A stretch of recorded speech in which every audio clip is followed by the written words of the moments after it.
Alan Joyce has said today that we're more likely to go overseas than we are domestically. Alan Joyce has said that we're more likely to go overseas than we are domestically. What do you make of that statement, firstly? And do you think that, for instance, WA and Queensland will stick to the National Cabinet Agreement? Well, I hope that all of our colleagues stick to the National Cabinet Agreement, and I've tried to be as direct and as real about this as possible, but every state, once we get to 80% double dose vaccination, which very few nations, I think there's only one nation we know of that's managed to get to double dose 80%. And I'm confident Australia and New South Wales will, because of our attitude and the way in which people have stepped up. But once, if not at 80%, when do you open up?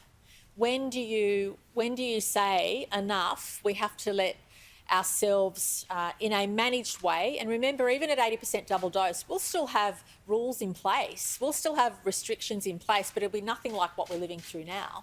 But even at 80%, people will need to make sure they sign in for their QR codes, social distance, good hand hygiene, and depending on things, there'll be various restrictions in place even at 80%. But we'll be living life much more freely than we are. And the reason why you do have restrictions in place even at 80% is to make sure that you're protecting those who are unvaccinated, but also even those who are vaccinated can still, especially if they're vulnerable, can still get the virus. So at 80%, we'll be living life much more freely, but in a managed way. And all states in Australia are going to have to come to terms with this. And there has to come a point in time where leaders say, OK, enough's enough. We now have to accept we can't live like this forever. We have to allow loved ones to come together. We have to allow Australians to move freely within Australia. And that's why it's so important for everybody. It's confronting. Believe me, I know what it's like. It's extremely confronting to have to honestly and directly say to your citizens that there is no easy way through a pandemic. There is no easy way to open up. There is no easy way to expect that, unfortunately, some people will get very ill, especially those that aren't vaccinated. It's a horrible situation to be in, but one which every single citizen of the globe has to come to terms with. And our best way is to do it in as managed way as possible by having high vaccination rates, being very responsible every time we open up, every time we make a decision, and making sure the community feels at all time that their safety and health is our first priority. Premier, this announcement today talks about investigating certain industries about how they can safely open up in future. Is hospitality one of those industries, and how do you plan on trialling that? Look, every single industry will have the opportunity to work with government to open up safely, and I want to be very clear about that.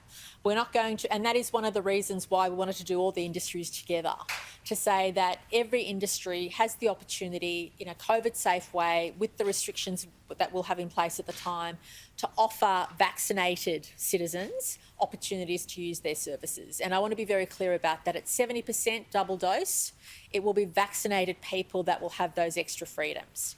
And that will include going to a venue or a bar? Well, we will have, I do not want to provide any details at this stage, because we're working with industry, we're working on our roadmap, we're working within the National Cabinet settings as well.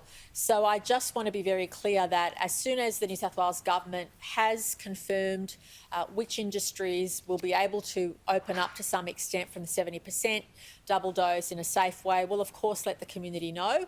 But I do want every industry to be ready. Every industry should start thinking about what life will look like for vaccinated people once 70% of our adult population is vaccinated.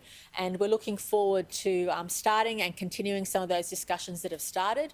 But central to that will be vaccination, but also our capacity to make sure QR codes, proof of vaccination, a number of other settings are in place to make it as safe as possible, because during every step of the way, even when we're at 80% or higher rates of vaccination, we need to keep an eye on keeping people out of hospital and managing that well. And that's why at every milestone that we hit, we will experience much freer life for those of us that are vaccinated. But at the same time, whilst COVID is with us, we have to assume that there'll be certain things we'll always have to manage with COVID. But it doesn't mean life will feel like what it is now. Quite the opposite. Life will feel much freer, but we'll do it in a very safe way. But also people will also assess their own personal responsibility and their own risks. For people who are feeling vulnerable, will choose what activity they participate in, but the opportunities will be there, and we're asking industry, which they have been, to continue to work with us on having safe ways we start opening up at 70% double dose.